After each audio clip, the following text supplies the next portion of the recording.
صبر کا کتنا اعلیٰ مقام ہے، کیونکہ ہم تو بچ سکتے ہی نہیں. جب کوئی غلط کام کر رہا ہو تو ہمیں تو چین نہیں آتا.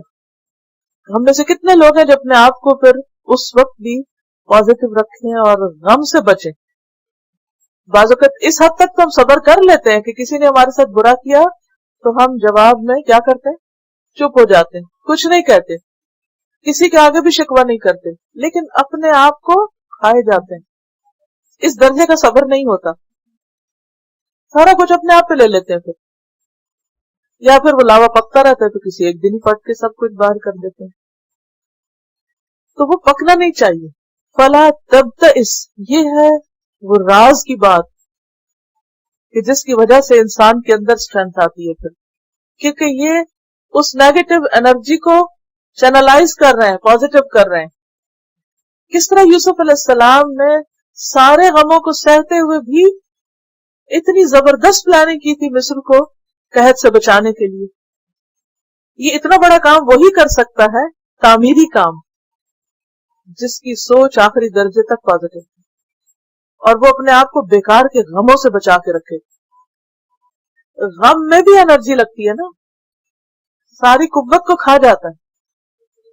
اور بعض اوقات ہم یہ کہتے ہیں نا کہ غم شیئر کرنے سے کم ہو جاتا ہے، یہ بھی ایک غلط فہمی ہے. کسی حد تک تو ٹھیک ہے، لیکن بہت زیادہ شیئر کرنے سے بھی بڑھتا جاتا ہے اور زیادہ. بالکل ایسے جیسے ایک زخم ہوتا ہے نا، تو وہ اگر بار بار آپ اسے فرنڈ اس کا اتار دے تو پھر وہ ننگا ہو جاتا ہے، پھر دوبارہ رسنے لگتا ہے، پھر رسنے لگتا ہے، تو زیادہ فائدہ نہیں.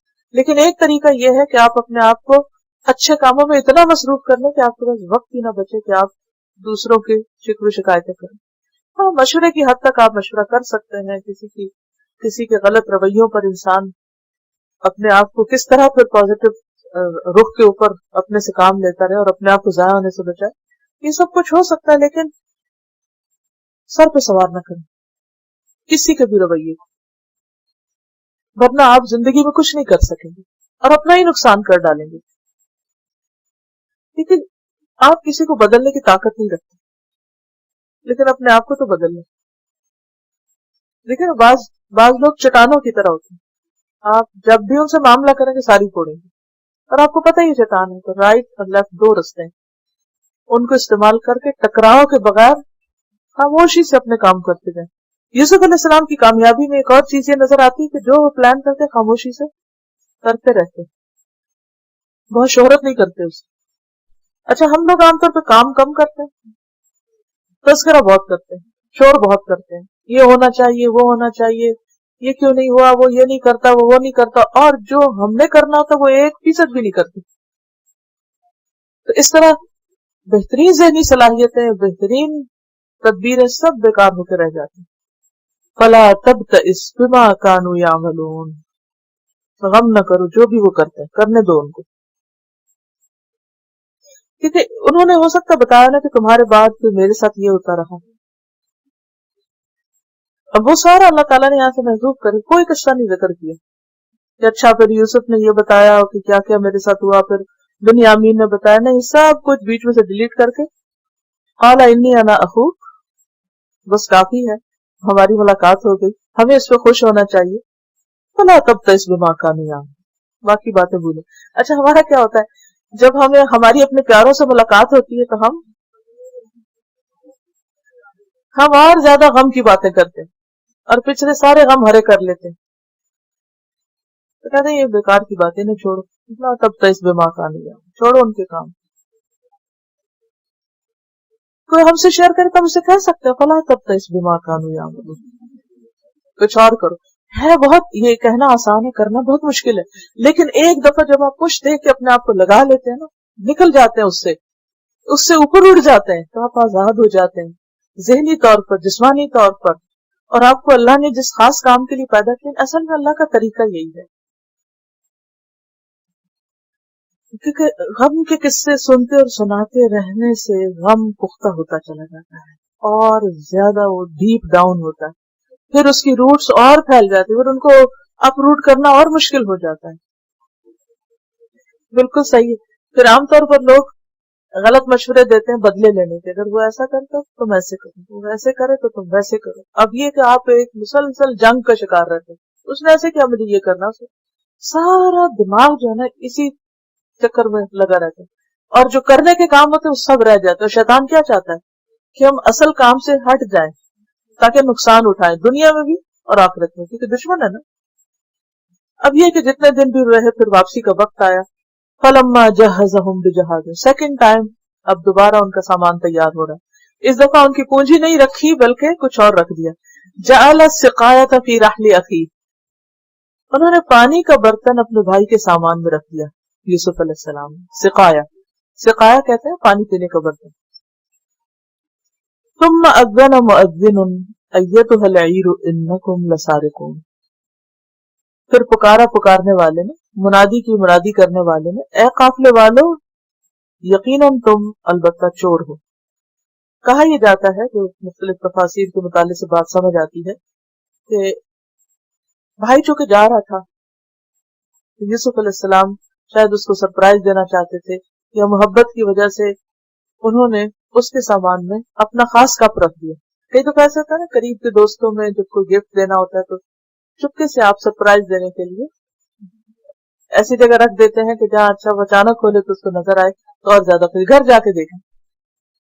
تو انہوں نے شاید اسی سوچ سے اپنا پانی کا برتن، پانی پینے کا برتن جو تھا وہ ان کے سامان میں ڈال دیا۔ لیکن اتفاق یہ ہوا کہ اسی دوران وہ شاہی پیمانہ جس سے غلہ ناپ کے دیا جاتا تھا وہ کہیں مس پلیس ہو گیا۔ اب جو خادم تھے انہیں وہ نہیں مل رہا تھا، ناپنے کا کپ نہیں مل رہا تھا، پیمانہ نہیں مل رہا تھا۔ تو انہیں شک ہوا کہ کہیں یہ ان بھائیوں نے نہ لے لیا ہو، کیونکہ یہ جا رہے ہیں تو ہو سکتا ہے انہوں نے جاتے جاتے کہا ہو کہ یہ بھی ساتھ لے جاتے ہیں۔ تو چونکہ انہیں شک ہوا تو وہ کہنے لگے ایتھا العیر انکم لسارقون، تمہیں پہ ہمیں شک ہے، تم ہی چور ہو۔ قالوا، وہ کہنے لگے، واقبلوا علیہم، وہ ان کی طرف متوجہ ہوئے، ماذا تفقدون، تم کیا گم پاتے ہو، تم کیا کہہ رہے ہو، کیونکہ انہوں نے ظاہر چرایا تو نہیں تھا، نہ کچھ اٹھایا تھا۔ قالوا، خادم کہنے لگے، نفقد صواع الملک، ہم بادشاہ کا ناپنے کا برتن گم پاتے ہیں۔ دیکھیے یوسف علیہ السلام نے جو رکھا تھا وہ کیا تھا، سقایا، ٹھیک ہے، یہاں کیا گم ہے، صواع، یہ اتفاق کی بات ہے، کوئنسیڈنس ہو گیا۔ وَلِمَنْ جَاءَ بِهِ حِمْلُ بَعِيرٍ، اور جو اس کو لے کر آئے گا اس کے لیے ایک کامل لوڈ غلہ اور ہے، اس کو انعام ملے گا۔ وَأَنَا بِهِ زَعِيمٌ، اور میں اس کا ذمہ دار ہوں۔ عام طور پہ ایسا ہوتا ہے جو کوئی چیز گم جاتی ہے اور اگر قیمتی چیز گم جائے تو اس کے ڈھونڈنے والے کو انعام دیا جاتا ہے، تو اعلان کر دیا گیا انعام کا۔ قالوا، بھائی بولے، تاللہ، اللہ کی قسم، لقد علمتم، تم اچھی طرح جانتے ہو، ما جئنا لنفسد فی الارض، ہم اس لیے نہیں آئے کہ زمین میں فساد کریں، ہم تمہارے ملک میں کوئی فساد پھیلانے نہیں آئے، وما کننا سارقین، اور ہم کوئی چور بھی نہیں ہیں۔ قالوا، وہ کہنے لگے، فما جزاؤہ، تو کیا جزا ہوگی اس کی، کیا سزا ہو اس کی۔ جزا کا لفظ عربی زبان میں جزا اور سزا دونوں کے لیے آتا ہے، پازیٹیو اور نیگیٹو دونوں کے لیے۔ اسی لیے کسی کو جب کہتے ہیں نا جزاک اللہ تو خیرن ساتھ بولنا لازم ہوتا ہے، ورنہ جزا کا لفظ سزا کے لیے بھی آتا ہے۔ ان کنتم کاذبین، اگر تم جھوٹے ہو، اگر تم جھوٹے نکلے تو پھر جھوٹے کی سزا کیا ہوگی، کیونکہ انہوں نے چوری کی نہیں تھی اور وہ کانفیڈنٹ تھے، تو کہنے لگے قالوا جزاؤہ من وجد فی رحلہ فہو جزاؤہ، اس کا بدلہ یہ ہے کہ جس کے سامان سے وہ نکلا وہ خود اس کی جزا ہے۔ اصل میں حضرت ابراہیم علیہ السلام کی شریعت میں یہی حکم تھا کہ چور کو 1 سال کے لیے اس شخص کے سپرد کر دیا جائے جس کی اس نے چوری کی، یعنی مالک کے سپرد کر دیا جائے۔ کذالک نجزی الظالمین، ہم تو ظالموں کو یعنی چوروں کو ایسی ہی سزا دیتے ہیں۔ کون؟ یہ برادران یوسف کہہ رہے ہیں۔ کس نے پوچھا تھا کہ سزا کیا ہوگی؟ خادموں نے۔ اور جواب کون دے رہا ہے؟ اخوان یوسف، کہ ان کے قانون میں چور کو صاحب مال کا غلام بنا دیا جائے تو انہوں نے کہا ٹھیک ہے ایسا ہی صحیح. فبدأ بأوعيتهم، تو انہوں نے شروع کیا ان کے سامان کے ساتھ، یعنی کارندے نے تلاشی شروع کی. بدأ وہ جس نے کہا تھا نا انعام دوں گا، اب اس نے تلاشی شروع کر دی، یا جس نے اعلان کیا تھا مؤذن جو تھا. قبل وعاء اخیہ، اس کے بھائی کے سامان سے پہلے. وعاء کہتے ہیں وہ چیز جس میں کوئی چیز محفوظ کی جائے، وہ جس میں سامان رکھا جائے، تو سامان کی تلاشی شروع ہوئی. ثم استخرجها من وعاء اخیہ، پھر اس کو نکالا اس کے بھائی کے سامان سے. کیا نکالا؟ سقایا نکالا. اور اس کی دلیل کیا ہے؟ ہاں کی ضمیر مؤنث ہوتی ہے. واضح؟ سوا مذکر ہے اور سقایا مؤنث ہے. سوا تو نہیں نکلا، سقایا نکل آیا. ڈھونڈنے کچھ اور لگے تھے، نکل کچھ اور آیا. کذالک کدنا لیوسف، اسی طرح تدبیر کی ہم نے یوسف کے لیے، یعنی یوسف علیہ السلام کے لیے ہم نے اس طرح راہ ہموار کر دی کہ وہ اپنے بھائی کو رکھ سکے. ما کان لیأخذ اخاہ فی دین الملک، بادشاہ کے قانون میں یا بادشاہ کے قانون کے مطابق وہ اپنے بھائی کو رکھ نہیں سکتا تھا. الا ان یشاء اللہ، مگر یہ کہ اللہ چاہے، کیونکہ وہاں چوری کی سزا یہ نہیں تھی بلکہ سزا تھی، جرمانہ تھا، پینلٹی تھی، اور مارا بھی جاتا تھا، پٹائی بھی تھی. لیکن ان بھائیوں کے قانون کے مطابق سال کی غلامی تھی. نرفع درجات من نشاء، ہم بلند کرتے ہیں درجے جس کے ہم چاہتے ہیں. کس کے ذریعے؟ علم کے ذریعے. جیسے یوسف علیہ السلام کا درجہ بلند کیا تھا انہیں خوابوں کی تعبیر کا علم سکھا کر. وفوق کل ذی علم علیم، اور ہر علم والے پر ایک اور علم والا ہوتا ہے. درجوں کی بلندی عام طور پر دنیا والوں کے ہاں مال یا کسی اچھی جاب یا کسی اچھے یا حسن یا اور کسی وجہ سے ہوتی، لیکن اللہ کے ہاں درجوں کی بلندی علم کی وجہ سے ہوتی. قرآن پاک میں اللہ تعالیٰ فرماتے ہیں یرفع اللہ الذین آمنوا منکم والذین اوتوا العلم درجات، اللہ بلند کرتا ہے ان لوگوں کے جو تم میں سے ایمان لائے درجوں کو، اور وہ لوگ جو علم دیے گئے ان کے درجے اور بلند ہیں. اللہ ایمان والوں کے درجات بلند کرتا ہے اور جو لوگ علم دیے گئے ان کے درجے زیادہ بلند ہوتے ہیں. یہ مفہوم ہے آیت کا. سورۃ المجادلہ کی آیت ہے، آیت نمبر 11. اب ایک آیت کے اندر بہت سی چیزیں، اور وہ کیا ہے؟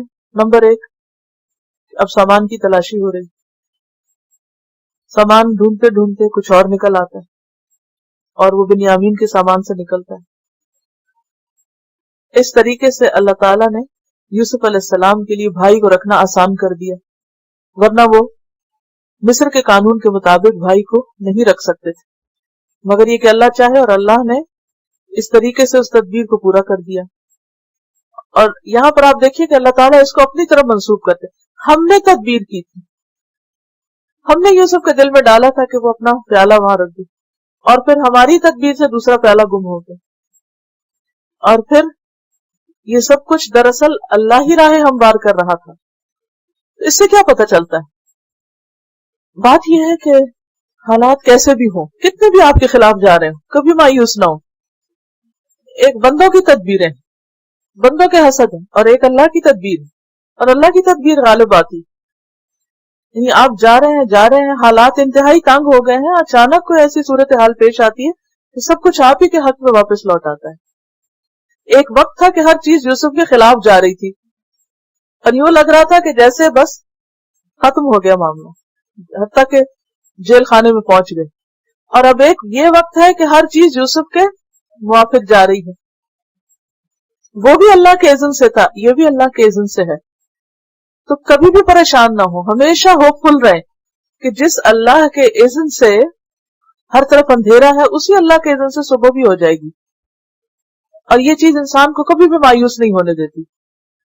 اچھا تم میری بدخائی کر رہے ہو، تم میرے لیے برا چاہتے، دیکھو اللہ کیا کرتا ہے، تم سے اوپر تو میرا رب ہے، کوئی انسان جو آپ کو نقصان پہنچانے کے درپے ہو، کسی طرح بھی آپ کو تکلیف پہنچائے، کسی طرح بھی آپ کا راستہ روکے، کبھی نہ سوچیں کہ this is the end of the world. ہمیشہ سوچیں سارے دروازے بند کر دو، کھولنے والا اللہ. اور جب حالات تنگ ہونا تو ہمیشہ یہ دعا پڑا کریں، اللہم افتح لی ابواب رحمتک. یہ ویسے تو مسجد انٹر ہونے کی دعا ہے. جب آپ دیکھیں نا کہ لوگوں نے ہر دروازہ آپ پہ بند کر دیا، ہر طرف سے آپ کے لیے حالات تنگ ہو گئے اور آپ کو کوئی وے آؤٹ نظر نہیں آتا، تو ایک طرف اللہ کا تقوی، اللہ کا ڈر، من یتق اللہ یجعل لہ مخرجا، جو اللہ سے ڈرے گا اللہ اس کے لیے ایگزٹ بنا دے گا. پھر استغفار، من لزم الاستغفار جعل اللہ لہ من کل ہم فرجا، جو استغفار کی پابندی کرے گا اللہ اس کے لیے ہر غم فکر سے نجات کا راستہ نکال دے گا. من کل ہم فرجا، کشادگی ہو جائے گی، آسانی ہو جائے گی. اور تیسری چیز دعا، اللہم افتح لی ابواب رحمتک. اذان کے بعد دعا قبول ہوتی ہے، سحری کے وقت دعا قبول ہوتی ہے، قرآن پڑھنے کے بعد دعا قبول ہوتی ہے. قبولیت کے اوقات میں، کیونکہ ہوتا یہ کہ جب اتنا غم آ جائے نا انسان کے دل پر تو بعض اوقات یہ بھی نہیں سوچتا کہ کرے کیا. اگر صرف اتنی سی دعا یاد ہو، اللہم افتح لی ابواب رحمتک، اللہ اپنی رحمت کے دروازے کھول دے، تو رزقہ من حیث لا یحتسب، وہاں سے رزق آئے گا جہاں سے آپ سوچ بھی نہیں سکتے، گمان بھی نہیں ہوگا.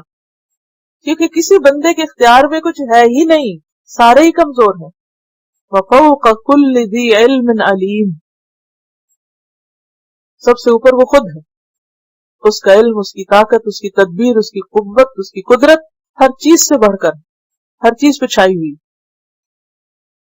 قالو، وہ کہنے لگے، ان یسرق، اب وہ گھبرا اٹھے، ان یسرق، اگر اس نے چوری کی یعنی بنیامین نے، فقد سرق اخ لہ من قبل، اس سے پہلے اس کے بھائی نے بھی چوری کی. یعنی فوراً یوسف علیہ السلام کے اوپر ایک اور بات لگا دی، یہ چور، ہاں ہاں اس کے تو بھائی نے بھی چوری.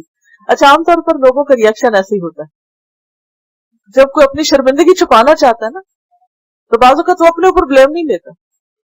اب چاہے بنیامین کا معاملہ ہو، ایک کے اوپر بلیم آ رہا ہو، لیکن وہ بلیم تو سب کا ہی تھا نا ایک طرح سے. ایھا العیر انکم لسارقون، قافلے والو تم سب چور ہو. اب وہ بات ثابت ہو گئی. اب وہ اپنے آپ کو بچا کر اس بھائی پہ کیا، اس کے ایک اور بھائی پہ بھی ساتھ الزام دے رہے ہیں کہ ہمیں معاف کر دو، یہی اس قسم کے لوگ ہیں. لیکن انسان یہ بھول جاتا ہے کہ بعض چیزوں سے انسان اپنے آپ کو ڈس ایسوسیٹ کرنا چاہتا ہے لیکن وہ نہیں کبھی بھی سکتا. کہیں پر مشترک مفادات ہوتے ہیں، جیسے بہن بھائیوں کے. اگر آپ کو کوئی ایک بہن بھائی غلط کام کر رہا تو آپ یہ نہیں کہہ سکتے یہ تو وہ کرتا ہے، ہم نہیں ایسے، وہ آپ ہی کا بھائی ہے. اگر وہ کرتا ہے تو آپ بھی پکڑے جاتے ہیں چاہے آپ کی غلطی نہ بھی ہو. اسی لیے امر بالمعروف ضروری ہے کہ ایک غلط کرے تو اس کو روکو، یہ نہ کرو. اسی طرح ہسبینڈ وائف دونوں کے مفادات مشترک ہوتے ہیں. اگر ایک دوسرے کو بلیم کر کے خود ٹھیک بن جائے تو لوگ عام طور پر کیا کہنے لگتے ہیں، اس کی بھی تو کوئی غلطی ہوگی نا. یہ عمومی ایک لوگوں کا تجزیہ، یہ تبصرہ ہوتا ہے. تو کچھ مفادات ایسے ہوتے ہیں کہ جس میں آپ اپنے آپ کو الگ کر ہی نہیں سکتے. You are part of it, اچھا ہے تب بھی، برا ہے تب بھی آپ اس میں شریک ہی شریک ہیں. اس لیے ایسی باتیں کرنے سے انسان بچ نہیں سکتا کہ ایک کے اوپر چوری کا الزام آیا اور ثابت ہو گیا، حالانکہ حقیقت تو کچھ اور تھی، اس بیچارے کا تو یہاں بھی قصور نہیں تھا. اس سے یہ بات بھی پتہ چلتی کہ بعض اوقات جو چیزیں نظر آتی ہیں جیسے ویسے ہوتی نہیں، حقیقت اللہ جانتا ہے. یعنی اگر کسی کے سامان سے بھی کچھ نکل آئے تو بھی یقین نہ کرو کہ واقعی یہ چور ہے، پھر بھی شک کی گنجائش رکھو، بینیفٹ آف ڈاؤٹ دو کہ ہو سکتا ہے کہ کچھ اور ہی وجہ ہو. بعض اوقات ظاہری مشابہت کی وجہ سے کوئی شخص انتہائی قصوروار نظر آ رہا ہوتا ہے اور اس کی غلطی ثابت ہو جاتی، اس کے باوجود حقیقت کچھ اور بھی ہو سکتی اور اللہ تعالیٰ اس کو کھول بھی دیتا ہے. تو کبھی بھی وہ آپ پہ الزام لگا دے اور بظاہر دنیا کی عدالت میں وہ الزام ثابت بھی کوئی کر دے تو بھی مایوس نہ ہو، کیونکہ اللہ تعالیٰ کے اپنے طریقے ہیں الزام دھونے کے، مگر آپ کا صبر اور انتظار چاہیے. قالوا ان يسرق فقد سرق اخ له من قبل. اب یہ کیا تھی چوری جس کی یوسف علیہ السلام پہ الزام لگایا جا رہا ہے؟ کہا یہ جاتا ہے کہ یوسف علیہ السلام نے، مفسرین نے لکھا ہے، اسرائیلی روایات ہیں جن کی نام تصدیق کرتے ہیں نہ تکذیب، لیکن کچھ قصہ یوں ہے کہ یوسف علیہ السلام بچپن میں اپنی کسی نانی کے گھر گئے تھے اور وہاں انہوں نے کوئی بت دیکھا تو وہ چپکے سے باہر اٹھا کے لے گئے اور انہوں نے توڑ دیا. تو اس واقعے کو بہانہ بنا کر انہوں نے کہا کہ یوسف نے چوری کی تھی. یعنی جو کام آپ نے غیرت توحید میں کیا تھا اس کی ظاہری مشابہت کی وجہ سے چوری بن گیا. فَأَسَرَّ رَهَا يُوسُفُ فِي نَفْسِهِ. یوسف اس کو بھی پی گئے. کتنی بڑی بات ہے نا، اس کو اپنے دل میں چھپا لیا، دل میں ڈال دیا. وَلَمْ يُبْدِهَا لَهُمْ. ظاہر بھی نہیں کیا ان پر کہ تم کس کے سامنے کیا بات کر رہے ہو. اور دل میں کہا قَالَ أَنْتُمْ شَرٌّ مَكَانًا. تم بری جگہ پر ہو، بدترین درجے پر ہو. کس کے اخلاق کے؟ کیا باتیں کر رہے ہو تم، بدترین لوگ ہو. واللہ اعلم بما تصفون. اور اللہ خوب جانتا ہے جو بھی تم وصف بیان کر رہے ہو، جو باتیں تم کر رہے ہو. اب انسان کی جہالت دیکھیے کہ کنعان کا یوسف چور ہے اور مصر کا یوسف سرکار ہے. اس کو یا ایھا العزیز کہہ رہے ہیں، اس کی عزت کر رہے ہیں، اور اسی کے سامنے کھڑے ہو کر اس کو چور بھی کہہ رہے ہیں. قالوا یا ایھا العزیز. ابھی کیا کہا؟ اس کے بھائی نے چوری کی تھی، وہ چور ہے، اور اسی چور کو کہہ رہے ہیں یا ایھا العزیز، اے سرکار، ان لہ ابن شیخا کبیرا. اس کا باپ بوڑھا آدمی. ابن باپ، شیخ بوڑھے انسان کو کہتے ہیں عام طور پر، بزرگ کو. اسی سے پھر جو علم والے ہیں ان کو بھلے ان کی عمر زیادہ نہ بھی ہو، بزرگی کا درجہ دینے کے لیے ان کو شیخ کہا جاتا ہے. عموماً اسکالرس کے ناموں کے ساتھ شیخ لگا ہوتا ہے. تو شیخ جو ہے یہ 50 سے 80 برس کے شخص کو کہتے ہیں. کبیرہ بڑا. فخذ احدنا مکانہ. تو لے لو ہم میں سے کسی ایک کو اس کی جگہ ہم میں سے کسی کو پکڑ لو. انا نراک من المحسنین. بے شک ہم تمہیں محسن پاتے ہیں. دیکھیے کہ یوسف علیہ السلام کا احسان اتنا obvious ہے کہ ہر جگہ ان کو یہ ٹائٹل مل رہا ہے. قید خانے والوں نے بھی کیا کہا کہ آپ محسن ہیں، اور یہ بھی اسے کہہ رہے ہیں کہ ہم تجھے محسن پاتے ہیں. قال معاذ اللہ. بولے اللہ کی پناہ. محسن ہو بھلے انسان لیکن اپنے اصولوں پہ قائم رہے. معاذ اللہ ان نأخذ الا من وجدنا متاعنا عنده. اللہ کی پناہ یہ کہ ہم اس کو لیں مگر اسی کو جس کے پاس ہم نے اپنا سامان پایا. یعنی ایسا ہم نہیں کر سکتے، یہ ظلم ہے. محسن ہونے کا مطلب یہ نہیں کہ انسان دوسرے کی غلط بات کو بھی صحیح کہہ دے. محسن انسان اپنے رویے میں ہو، اخلاق میں ہو، طریقوں میں ہو، لیکن جو غلط ہے وہ غلط ہے، جو ظلم ہے ظلم ہے، اصول اصول ہے. تو محسن ہونے کے باوجود اصولوں پر قائم ہے. اچھا یہ بھی نہیں کہا جس نے چوری کی، کیا کہا؟ کتنے محتاط الفاظ ہیں. من وجدنا متاعنا عنده، جس کے پاس ہمارا سامان تھا. انا اذا لظالمون، بے شک ہم البتہ ظالم شمار ہوں گے. ایسا کرنا ظلم ہے، اور محسن ظلم نہیں کرتا. فلما استيئسوا منه، پھر جب وہ اس سے نا امید ہو گئے، یعنی بھائیوں نے دیکھا کہ یوسف تو بات نہیں مان گئے، خلصوا نجیا، الگ ہو گئے سرگوشیاں کرنے کے لیے. اب سارے بھائی الگ بیٹھ کے مشورے کر رہے ہیں. قال کبیرهم، تو ان کے بڑے نے کہا، یہ وہی بڑا ہے جس نے کہا تھا لا تقتلوا یوسف، یوسف کو قتل نہ کرو، اسے کنویں میں ڈال دو. اب یہاں بھی وہی بھائی ہے. الم تعلموا، کیا تم جانتے نہیں، ان اباکم قد اخذ علیکم موثقا من اللہ، کہ تمہارے باپ نے تم سے اللہ کا نام لے کے وعدہ لیا تھا. ومن قبل ما فرطتم فی یوسف، اور یاد ہے اس سے پہلے تم یوسف کے معاملے میں کیا کوتاہی کر چکے. فرطتم، تم نے کمی کی، کوتاہی کی، تم نے جو بھی زیادتی کی یوسف پر، یاد ہے تم کو. باقی بھائیوں کے مقابلے میں اس کے اندر کچھ انصاف نظر آتا ہے. فلن ابرح الارض، میں نہیں ٹلوں گا اس زمین سے، میں ہرگز نہیں جاؤں گا یہاں سے، حتی یأذن لی ابی، یہاں تک کہ میرے والد مجھے اجازت دیں واپس آنے کی.